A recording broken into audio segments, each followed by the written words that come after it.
Hey everyone, welcome to number one study. आज हम करने वाले हैं क्लास 8 हिंदी मल्हार बुक का चैप्टर नंबर 2, दो गौरैया। इस चैप्टर का detail line by line explanation. ये कहानी बहुत ही इंटरेस्टिंग और हार्ट टचिंग है, जिसमें हम देखेंगे कि कैसे दो छोटी सी गौरैया अपना घर बनाती है और कैसे इंसान और नेचर के बीच एक प्यारा सा कनेक्शन दिखाया गया है। इस चैप्टर के थ्रू हमें दया, संवेदना और नेचर के प्रति रिस्पेक्ट जैसे इंपॉर्टेंट वैल्यूज भी सीखने को मिलती है। तो चलिए शुरू करते हैं। आज की हमारी कहानी का नाम है दो गौरैया। घर में हम तीन ही व्यक्ति रहते हैं, माँ, पिताजी और मैं। पर पिताजी कहते हैं कि यह घर सराय बना हुआ है, हम तो जैसे यहाँ मेहमान हैं, घर के मालिक तो कोई दूसरे ही है। यहाँ पर देखिए सराय, सराय मतलब होता है यात्रियों के रहने की जगह। ठीक है, तो यहाँ पर लेखक बताते हैं कि घर में तो हम तीन ही व्यक्ति रहते हैं, लेखक के माँ, पिताजी और लेखक। लेकिन उनके पिताजी कहते हैं कि अपना घर तो सराय बना हुआ है। सराय मतलब यात्रियों के रहने की जगह है, और हम लोग तो यहाँ बस मेहमान की तरह, गेस्ट की तरह रहते हैं, और घर के मालिक तो कोई दूसरे ही हैं। दूसरे मतलब कि ये बाकी के क्रिएचर्स हैं। अब लेखक के पिताजी ने ऐसा क्यों कहा होगा, ये तो हमें स्टोरी में आगे पता चलेगा, है ना। तो चलिए देखते हैं। आंगन में आम का पेड़ है, तरह तरह के पक्षी उस पर डेरा डाले रहते हैं। जो भी पक्षी पहाड़ियों घाटियों पर से उड़ता हुआ दिल्ली पहुंचता है, पिताजी कहते हैं, वही सीधा हमारे घर पहुंच जाता है, जैसे हमारे घर का पता लिखवा कर लाया हो। यहाँ कभी तोते पहुंच जाते हैं, तो कभी कौवे, और कभी तरह तरह की गौरैया। वह शोर मचता है कि कानों के पर्दे फट जाए, पर लोग कहते हैं कि पक्षी गा रहे हैं। तो यहाँ पर देखिए लेखक क्या बताते हैं कि आंगन में आम का पेड़ है। यहाँ पर आप देख पा रहे हैं इस पिक्चर में, ये आम का पेड़ है, आम भी लगे हुए हैं ना। आम का पेड़ है, और इस आम के पेड़ पर तरह तरह के पक्षी ना उस पर डेरा डाले रहते हैं। मतलब यहाँ पर देखिए काफी सारे क्रिएचर्स आपको दिखेंगे। ये यहाँ पर एक गौरैया है ना, यहाँ पर एक क्रिएचर है, ये ऊपर बैठी हुई कैट है, यहाँ पर देखो पैरट्स है। ऐसे काफी सारे क्रिएचर्स बैठे होते हैं, अपना डेरा डाले रहते हैं।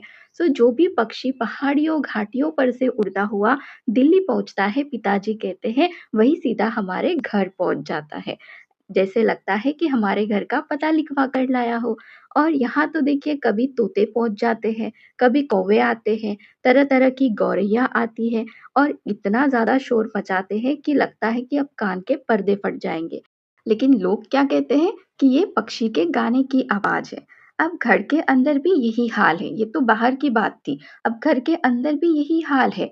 बीसीओ तो चूहे बसते हैं, बीसीओ मतलब बहुत सारे, तो चूहे बसते हैं। रात भर एक कमरे से दूसरे कमरे में भागते फिरते हैं। वह धमाचौकड़ी मचती है। धमाचौकड़ी मतलब क्या होता है, शोर शराबा। ठीक है, तो शोर शराबा होता है कि हम लोग ठीक तरह से सो भी नहीं पाते। मतलब इतने सारे क्रिएचर अगर घर के अंदर रहते हैं, तो कोई कैसे ही सो पाएगा, है ना। और यहाँ पर तो बोला है कि धमाचौकड़ी मचती है, मतलब शोर शराबा वहां पे होता है। बर्तन गिरते उनकी वजह से, डिब्बे खुलते हैं, ये काम चूहे करते हैं। प्याले टूटते हैं। एक चूहा अंगीठी के पीछे बैठना पसंद करता है, शायद बूढ़ा है, उसे सर्दी बहुत लगती है। अब अंगीठी क्या होती है ना, आग जलाने का छोटा चूल्हा होता है, ठीक है, जिसमें आग जलती रहती है, वो चीज होती है अंगीठी। तो यहाँ पे बोला है कि एक चूहा तो क्या करता है, अंगीठी के पीछे बैठना पसंद करता है, शायद बूढ़ा है, क्योंकि जो बूढ़े लोग होते हैं ना, उनको सर्दी बहुत लगती है, तो ये चूहा अंगीठी के पीछे बैठता है, इसका मतलब ये बूढ़ा होगा, ऐसे लेखक बताते हैं। एक दूसरा है जिसे बाथरूम की टंकी पर चढ़कर बैठना पसंद है। अब बताओ बाथरूम की टंकी कैसे रहती होंगी? ठंडी-ठंडी, है ना? तो एक चूहा बाथरूम की टंकी पर चढ़कर बैठना पसंद करता है, उसे शायद गर्मी बहुत लगती है। बिल्ली हमारे घर में रहती तो नहीं, मगर घर उसे भी पसंद है, और वह कभी-कभी झाँक जाती है। झाँकना मतलब अंदर देखने की कोशिश करना। अब बिल्ली तो हमारे घर में रहती नहीं है, लेकिन कभी-कभी अंदर वो झाँक कर देखती है घर के अंदर, ठीक है? चलिए अब आगे देखते हैं। मन आया तो अंदर आकर दूध पी गई, न मन आया तो बाहर से ही फिर आऊँगी कहकर चली जाती है। तो ये बिल्ली की बात हो रही है। अगर बिल्ली का मन किया तो वो अंदर आकर दूध पी जाती है, और अगर उसका मन नहीं किया तो फिर आऊँगी कहकर चली जाती है। शाम पड़ते ही 2-3 चमगादड़ कमरों के आर-पार पर फैलाए कसरत करने लगते हैं। तो चमगादड़ मतलब क्या होती है ना, बैट, ठीक है? जैसे ही शाम होती है तो चमगादड़ आती है कमरे में, और आर-पार वहाँ पर कसरत करने लगती है, अपने पर फैलाती है और कसरत करने लगती है। कसरत मतलब क्या होता है, व्यायाम, एक्सरसाइज, ठीक है? घर में कबूतर भी है। दिन भर गुटुर गू का संगीत सुनाई देता रहता है। इतने पर ही बस नहीं, घर में छिपकलियाँ भी है और बर्रे भी है। अब बर्रे क्या होता है? एक तरह के डंक मारने वाला कीड़ा होता है, ठीक है? सो बर्रे भी है और चींटियों की तो जैसे फ़ौज ही छावनी डाले हुए है। छावनी क्या होता है? सेना के रहने का स्थान। तो चींटियाँ तो बिल्कुल जैसे फ़ौजी लोग रहते हैं ना छावनी डालकर, तो वैसे ही चींटियाँ भी हैं। अब एक दिन 2 गौरैया सीधी अंदर घुस आई और बिना पूछे उड़-उड़ कर मकान देखने लगी। अब यहाँ से ना असली स्टोरी स्टार्ट होती है, ठीक है? गौरैया की। तो यहाँ पर लेखक बताते हैं कि एक दिन क्या हुआ कि 2 गौरैया सीधी अंदर घुस आई, घर के अंदर और बिना पूछे। अब यहाँ पर देखिए कोई भी एनिमल या बर्ड्स हो, ये हमसे कुछ पूछते हैं क्या? नहीं, है ना? सीधा अंदर आ जाते हैं। तो वैसे 2 गौरैया सीधे घर के अंदर आ गई और उड़-उड़ कर ना मकान देखने लगी। पिताजी कहने लगे कि मकान का निरीक्षण कर रही है, मतलब देख रही है मकान को अच्छे से कि उनके रहने योग्य है या नहीं। कभी वे किसी रोशनदान पर जा बैठती, तो कभी खिड़की पर। अब आ तो गई और कर क्या रही थी कि कभी किसी रोशनदान पर जा बैठती थी। रोशनदान क्या होता है? दीवार में बना छोटा खिड़की जैसा छेद होता है, ठीक है? तो वहाँ पे जाकर बैठती, नहीं तो फिर खिड़की पर। फिर जैसे आई थी वैसे ही उड़ भी गई। पर 2 दिन बाद हमने क्या देखा कि बैठक की छत में लगे पंखे के गोले में उन्होंने अपना बिछावन बिछा लिया है और सामान भी ले आई है और मज़े से दोनों बैठी गाना गा रही है। ज़ाहिर है उन्हें घर पसंद आ गया था। अब यहाँ पे क्या बताया कि लेखक बताते हैं कि पहले तो रोशनदान पर बैठी, फिर खिड़की पर बैठी, फिर वहाँ से उड़ गई। फिर 2 दिन बाद क्या हुआ कि वो ना जो बैठक रूम थी, तो बैठक मतलब ड्राइंग रूम जहाँ पर बैठते हैं सभी, ठीक है? सो बैठक की छत में जो पंखा लगा हुआ था, उसका जो गोला था, वहाँ पर इन्होंने अपना बिछावन बिछावन क्या होता है? सोने के लिए बिछाई जाने वाली चीज़। तो वहाँ पर अपना घोंसला में भी हो सकता है बनाया होगा और अपना सामान भी ले आई थी और वहाँ पर बैठकर गाना गाने लग गई थी। ज़ाहिर है उन्हें घर पसंद आ गया था। ज़ाहिर मतलब स्पष्ट, साफ दिखाई देने वाला, ठीक है? यहाँ पर देखिए ये फ़ैन है, ये पंखा है तो इस पर ये गोला बना हुआ है और यहाँ पर देखिए, यहाँ पर ना इन्होंने अपना बिछावन मतलब घोंसला बनाया होगा, ठीक है? चलिए अब आगे देखते हैं। माँ और पिताजी दोनों सोफ़े पर बैठे उनकी ओर देखे जा रहे थे। थोड़ी देर बाद माँ सिर हिलाकर बोली, "अब तो ये नहीं उड़ेंगे, पहले इन्हें उड़ा देते तो उड़ जाती। अब तो इन्होंने यहाँ घोंसला बना लिया है।" अब देखिए यहाँ पर माँ और पिताजी दोनों अपने वो बैठक रूम जो थी उनकी ड्राइंग रूम, वहाँ सोफ़े पर बैठे थे और फिर देख रहे थे इन दोनों गौरैया को।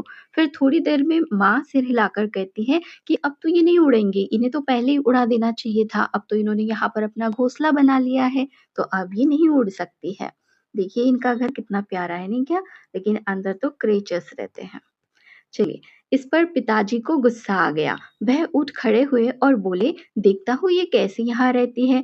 गौरैया मेरे आगे क्या चीज़ है? मैं अभी निकाल बाहर करता हूँ।" क्योंकि अगर हम थोड़ी-सी आवाज़, हरकतें करेंगे तो ये जो होते हैं ना बर्ड्स वग़ैरह ये उड़ जाते हैं, है ना? तो यहाँ पर पिताजी को गुस्सा आया, माँ ने जो भी बातें कही, तो वे कहते हैं कि, "ये गौरैया मेरे आगे क्या चीज़ है? मैं देखता हूँ और इन्हें बाहर निकालता हूँ।" छोड़ो जी, चूहों को तो नहीं निकाल पाए, अब चिड़ियों को निकालेंगे, माँ ने व्यंग से कहा। व्यंग क्या होता है? मजाक उड़ाना या ताना मारना। यहाँ पर माँ कहती है कि छोड़िए आप चूहे तो नहीं निकाल पाए, अब चिड़ियों को क्या निकालेंगे? माँ कोई बात व्यंग में कहे तो पिताजी उबल पड़ते हैं। उबल पड़ना मतलब बहुत ज़्यादा गुस्सा हो जाना। तो जब भी माँ ऐसे व्यंग में कोई बात कहती है ना, व्यंग मतलब मज़ाक में कोई बात कहती है या ताना मारते हुए, तो पिताजी को बिल्कुल अच्छा नहीं लगता, ठीक है? उन्हें बहुत गुस्सा आ जाता है और वे समझते हैं कि माँ उनका मज़ाक उड़ा रही है। वे फ़ौरन उठ खड़े हुए और पंखे के नीचे जाकर ज़ोर से ताली बजाई और मुँह से श शू कहा, बाहें झुलाई फिर खड़े-खड़े कूदने लगे। कभी बाहें झुलाते, कभी श शू करते मतलब उनको उड़ाने के लिए अपनी जो बाहें थे, उनको फैला रहे थे, पंखे के नीचे जाकर खड़े हो गए, वहाँ पे ताली बजाने लगे, कभी श शू करके उनको भगा रहे थे। तो ये सारी हरकतें पिताजी कर रहे थे उन 2 गौरैया को भगाने के लिए। तो गौरैया ने घोंसले में से सिर निकाल कर नीचे की ओर झाँक कर देखा, घोंसले में थी गौरैया, तो वहाँ से अपना सिर निकालती है और नीचे की ओर ना झाँक कर देखती है। ठीक है? क्या दिखती है? और दोनों एक साथ ची-ची करने लगी और माँ खिलखिलाकर हँसने लगी। दोनों एक साथ ची-ची करने लग गई थी और ये देखकर माँ खिलखिलाकर हँसने लग गई थी। सो पिताजी को गुस्सा आ गया। इसमें हँसने की क्या बात है? माँ को ऐसे मौकों पर हमेशा मज़ाक सूझता है। हँसकर बोली, चिड़िया एक दूसरे से पूछ रही है कि ये आदमी कौन है और नाच क्यों रहा है?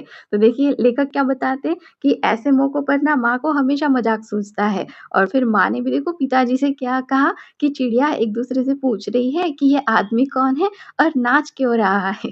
क्योंकि दोनों जो गौरैया है वो बाहर देख रहे हैं ना, झाँक कर देख रही है, तो उनको क्या दिख रहा है कि एक पर्सन है जो वहाँ पर ताली बजा रहा है, फिर आवाज़ें निकाल रहा है, अपनी बाहें फैला रहा है। तो ये सारी हरकतें देखकर माँ को लग रहा है कि चिड़िया भी बातें कर रही होंगी एक-दूसरे के साथ, पूछ रही होंगी कि ये आदमी कौन है और ऐसे नाच क्यों रहा है। तब पिताजी को और भी ज़्यादा गुस्सा आ गया और वह पहले से भी ज़्यादा ऊँचा कूदने लगे। मतलब पहले जितना जंप करते थे उससे भी ज़्यादा करने लगे। गौरैया घोंसले में से निकल कर दूसरे पंख के डैने पर जा बैठी। अब पंख का डैना क्या होता है ना, मतलब जो ब्लेड्स होती हैं फैन की, तो उसे कहते हैं, ठीक है? वो होती है डैन। उन्हें पिताजी का नाचना जैसे बहुत पसंद आ रहा था। माँ फिर हँसने लगी, "ये निकलेंगी नहीं जी, अब इन्होंने अंडे दे दिए होंगे।" अब जो गौरैया थी वो अपने घोंसले में से बाहर अपना सिर निकाल कर झाँक कर देख रही थी। लेकिन पिताजी को ये सब कुछ करते देखकर जो 2 गौरैया थी वो घोंसले में से बाहर निकल कर पंखे के डहने पर, मतलब उसके ब्लेड पर, पंख पर जा बैठी थी। लेखक को लगा कि पिताजी का नाचना जिससे उन्हें बहुत पसंद आ रहा था, इसलिए तो घोंसले से बाहर निकलकर पंख के डहने पर बैठी थी। माँ फिर हँसने लगी और क्या कहा माँ ने कि ये निकलेंगी नहीं जी, अब इन्होंने अंडे दे दिए होंगे। अब अगर अंडे दे दिए होंगे तो वो तो वहाँ से जाएँगी नहीं, है ना? सो निकलेंगी कैसे नहीं? पिताजी बोले और बाहर से लाठी उठा लाए। पिताजी को तो लग रहा था कि नहीं, मैं तो इन्हें उड़ा के ही रहूँगा। सो पिताजी क्या करते, बाहर से लाठी, लाठी मतलब डंडा लेकर के आते हैं। इसी बीच गौरैया फिर घोंसले में जा बैठी थी। बाहर निकली थी ना, अब फिर से घोंसले में जा बैठी। उन्होंने लाठी ऊँची उठाकर पंखे के गोले को ठकोरा। अब ठकोरा मतलब होता है ज़ोर से मारना, ठोकना, ज़ोर-ज़ोर से डंडे से मार रहे थे। ची-ची करती गौरैया उड़कर पर्दे के डंडे पर जा बैठी। पर्दे जो होते हैं ना घर में, विंडो के, डोर के, सो उसका जो डंडा होता है पर्दे का, सो वहाँ पर उड़कर जा बैठी गौरैया। इतनी तकलीफ करने की क्या ज़रूरत थी? पंखा चला देते तो ये उड़ जाती। माँ ने हँसकर कहा। माँ तो यहाँ पर काफ़ी ज़्यादा मज़ा ले रही है ना पिताजी का। क्या कहती है फिर से कि इतनी तकलीफ करने की क्या ज़रूरत थी? पंखा चला देते तो चलने से वो उड़ जाती वहाँ से। पिताजी लाठी उठाए पर्दे के डंडे की ओर लपके। एक गौरैया उड़कर किचन के दरवाजे पर जा बैठी, दूसरी सीढ़ियों वाले दरवाजे पर। माँ फिर हँस दी। तुम तो बड़े समझदार हो जी, सभी दरवाजे खुले हैं और तुम गौरैया को बाहर निकाल रहे हो। एक दरवाजा खुला छोड़ो, बाकी दरवाजे बंद कर दो, तभी ये निकलेंगी। तो यहाँ पर देखिए माँ ना पिताजी से हँसते हुए क्या कहती है कि तुम तो बड़े समझदार हो जी, सभी दरवाजे खुले रखे और गौरैया को बाहर निकाल रहे हो, ऐसे कैसे होगा? ये सिर्फ एक दरवाजा खुला छोड़ो, बाकी दरवाजे बंद कर दो, तभी ये बाहर निकलेंगी। अब पिताजी ने मुझे झिड़क कर कहा, "तू खड़ा क्या देख रहा है? जा दोनों दरवाजे बंद कर दे।" अब यहाँ पर झिड़क कर मतलब होता है डाँट कर। सो होता है ना ऐसे घरों में जब मम्मा-पापा ऐसे छोटी-मोटी नोक-झोंक करते हैं तो बच्चों को डाँट देते हैं। तो यहाँ पर वैसे ही हुआ, पिताजी अपने बेटे को मतलब लेखक को झिड़क कर मतलब डाँट कर कहते हैं कि, "तू खड़ा क्या देख रहा है? जा दोनों दरवाजे बंद कर दे।" मैंने भागकर दोनों दरवाजे बंद कर दिए, केवल किचन वाला दरवाजा खुला रहा। पिताजी ने फिर लाठी उठाई और गौरैया पर हमला बोल दिया। एक बार तो झूलती लाठी माँ के सिर पर लगते-लगते बची। अब पिताजी ने तो अपनी लाठी, वो जो डंडा था उसको उठाया और गौरैया पर हमला बोल दिया। और एक बार क्या हुआ कि वो जो झूलती लाठी थी पिताजी की, वो माँ के सिर पर लगते-लगते बची। ची-ची करती चिड़िया कभी एक जगह तो कभी दूसरी जगह जा बैठती, डर की वजह से। आखिर दोनों किचन की ओर खुलने वाले दरवाजे में से बाहर निकल गई। माँ तालियां बजाने लगी। पिताजी ने लाठी दीवार के साथ टिकाकर रख दी और छाती फैलाए कुर्सी पर आ बैठे। अब पिताजी सक्सेस हो गए थे इस काम में। उन्होंने दोनों गौरैया को वहां से बाहर उड़ा दिया था। अब यहाँ पर वो क्या करते, फिर अपनी जो लाठी थी, जो डंडा था, उसको दीवार के साथ टिकाकर रख देते हैं और कुर्सी पर अपनी छाती फैलाए हुए बैठ जाते हैं, मतलब राहत की सांस लेते हैं। आज दरवाजे बंद रखो, उन्होंने हुक्म दिया। हुक्म देना मतलब क्या होता है? आदेश देना। तो पिताजी ने आदेश दिया कि आज घर के दरवाजे ना बंद रख दो। एक दिन अंदर नहीं घुस पाएँगी तो घर छोड़ देंगी। तभी पंखे के ऊपर से ची ची की आवाज सुनाई पड़ी और माँ खिलखिलाकर हँस दी। मैंने सिर उठाकर ऊपर की ओर देखा, दोनों गौरैया फिर से अपने घोंसले में मौजूद थी। तो थोड़ी ही देर के बाद क्या हुआ कि पंखे के ऊपर से ना ची ची की आवाज सुनाई पड़ी। फिर से माँ खिलखिलाकर हंसने लगी और लेखक जब ऊपर देखते हैं तो उन्होंने क्या देखा कि दोनों गौरैया फिर से अपने घोंसले में मौजूद थी। मौजूद मतलब क्या होता है? उपस्थित होना, वहां होना। ठीक है। दरवाजे के नीचे से आ गई है, माँ बोली। माँ ने बताया कि दरवाजे के नीचे से आई है। मैंने दरवाजे के नीचे देखा, सचमुच दरवाजे के नीचे थोड़ी-थोड़ी जगह खाली थी, तो वहाँ से आई होंगी। पिताजी को फिर गुस्सा आ गया। माँ मदद तो करती नहीं थी, बैठी हँसे जा रही थी। मतलब उनको उड़ाने में तो मदद बिल्कुल नहीं कर रही थी, सिर्फ हँसे जा रही थी। अब तो पिताजी गौरैया पर पील पड़े। पील पड़ना मतलब क्या होता है? गुस्से में ज़ोर से हमला करना। उन्होंने ज़ोर से हमला किया। उन्होंने दरवाजे के नीचे कपड़े ठूँस दिए ताकि कहीं कोई छेद बचा नहीं रह जाए और फिर लाठी झुलाते हुए उन पर टूट पड़े। चिड़िया ची ची करती फिर बाहर निकल गई, पर थोड़ी ही देर बाद वे फिर कमरे में मौजूद थी। अब की बार वे रोशनदान में से आ गई थी, जिसका एक शीशा टूटा हुआ था। सो रोशनदान से आई थी जिसका एक शीशा टूटा हुआ था। देखो जी, चिड़ियों को मत निकालो, माँ ने अब की बार गंभीरता से कहा। गंभीरता से मतलब गंभीर होने की अवस्था में, सीरियसली कहा कि देखिए चिड़ियों को यहाँ से मत निकालो। अब तो इन्होंने अंडे भी दे दिए होंगे, अभी यहाँ से नहीं जाएँगे। अगर अंडे दिए हैं, तो वो बार-बार वहाँ पर आएँगे, है ना? उनके बच्चे वहाँ से निकलने तक। क्या मतलब? मैं कालीन बर्बाद करवा लूँ? कालीन मतलब क्या होता है? फर्श पर बिछाने वाली मोटी चादर। सो पिताजी कहते हैं कि तुम्हारा क्या मतलब है? मैं अपनी कालीन बर्बाद करवा लूँ? पिताजी बोले और कुर्सी पर चढ़कर रोशनदान में कपड़ा ठूँस दिया और फिर लाठी झुलाकर एक बार फिर चिड़ियों को खदेड़ दिया। दोनों पिछले आंगन की दीवार पर जा बैठी। तो फिर वो क्या करते हैं, जो रोशनदान है उसमें कपड़ा ठूँस देते हैं और अपनी जो लाठी है, जो डंडा है वो झुलाकर एक बार फिर चिड़ियों को वहाँ से खदेड़ देते हैं। खदेड़ देना मतलब भगा देना, भगा देते हैं। फिर दोनों जो गौरैया है वो आँगन की दीवार पर जाकर बैठ जाती हैं। इतने में रात पड़ गई, मतलब रात हो गई। हम खाना खाकर ऊपर जाकर सो गए। जाने से पहले मैंने आँगन में झाँककर देखा, चिड़िया वहाँ पर नहीं थी। मैंने समझ लिया कि उन्हें अक्ल आ गई होगी, अपनी हार मानकर किसी दूसरी जगह चली गई होंगी। अब रात हो जाती है, सभी खाना खाकर ऊपर जाकर सोने वाले होते। तो जाने से पहले ना जो लेखक है वो आँगन में झाँक कर देखते हैं और क्या देखते हैं कि चिड़िया अब वहाँ पर तो है ही नहीं। तो उनको लगता है कि अब गौरैया को समझ आ गई होंगी, अक्ल आ गई होंगी और वो अपनी हार मानकर किसी दूसरी जगह पर चली गई होंगी। लेकिन देखिए होता क्या है आगे। दूसरे दिन इतवार था, इतवार मतलब संडे था। जब हम लोग नीचे उतर कर आए तो वे फिर से मौजूद थी। मौजूद होना मतलब उपस्थित होना वहाँ पर, ठीक है? सो फिर से वहाँ पर आ गई थी। मज़े से बैठी मल्हार गा रही थी। मल्हार मतलब क्या होता है? गाने का एक राग। देखिए आपकी बुक का नाम भी मल्हार है ना? सो मल्हार गा रही थी। पिताजी ने फिर लाठी उठा ली। उस दिन उन्हें गौरैया को बाहर निकालने में बहुत देर नहीं लगी। अब उनको प्रैक्टिस हो गई होंगी मेबी, है ना? सो अब संडे के दिन ना उनको ज़्यादा टाइम नहीं लगा। अब तो रोज़ यही कुछ होने लगा। दिन में तो वे बाहर निकाल दी जाती, पर रात के वक़्त जब हम सो रहे होते, तो न जाने किस रास्ते से वे अंदर घुस आती। पिताजी परेशान हो उठे। आखिर कोई कहाँ तक लाठी झुला सकता है? पिताजी बार-बार कहे, मैं हार मानने वाला आदमी नहीं हूँ, पर आखिर वह भी तंग आ गए थे। आखिर जब उनकी सहनशीलता चुक गई, तो वह कहने लगे कि वह गौरैया का घोंसला नोच कर निकाल देंगे और वे फ़ौरन ही बाहर से एक स्टूल उठा लाए। तो देखिए फिर आगे क्या होता है, पिताजी काफ़ी परेशान हो गए थे, क्योंकि कोई कहाँ तक लाठी झुला सकता था, है ना? उनको भगाने के लिए। लेकिन पिताजी तो बार-बार कह भी रहे थे कि मैं हार मानने वाला आदमी नहीं हूँ, लेकिन फिर वे भी तंग आ गए थे। तंग आना मतलब परेशान हो गए थे और आखिर जब उनकी जो सहनशीलता थी ना, वो जब चूक गई, मतलब सहने की क्षमता थी, वो जब चूक गई, मतलब वो थक गए, तो वो भी कहने लगे कि गौरैया का घोंसला जो है, वो तो मैं नोच कर ही निकाल दूँगा। नोच कर मतलब खींच कर तोड़ दूँगा और वह फ़ौरन ही मतलब जल्द ही बाहर से एक स्टूल उठा लाए। स्टूल मतलब छोटी कुर्सी, ठीक है? सो वो लेकर के आए। घोंसला तोड़ना कठिन काम नहीं था। उन्होंने पंखे के नीचे फर्श पर स्टूल रखा और लाठी लेकर स्टूल पर चढ़ गए। किसी को सचमुच बाहर निकालना हो तो उसका घर तोड़ देना चाहिए, उन्होंने गुस्से से कहा। तो यहाँ पर देखिए पिताजी का कहना है कि घोंसला तोड़ना कठिन काम नहीं, और फिर वो पंखे के नीचे फर्श पर स्टूल रख देते हैं, अपना डंडा लेकर के स्टूल पर चढ़ जाते हैं और क्या कहते हैं कि सचमुच अगर किसी को घर से बाहर निकालना हो ना तो उसका घर तोड़ देना चाहिए। उन्होंने ये सब कुछ गुस्से में कहा था। घोंसले में से अनेक तिनके बाहर की ओर लटक रहे थे। गौरैया ने सजावट के लिए मानो झालर टांग रखी हो। झालर मतलब क्या होता है?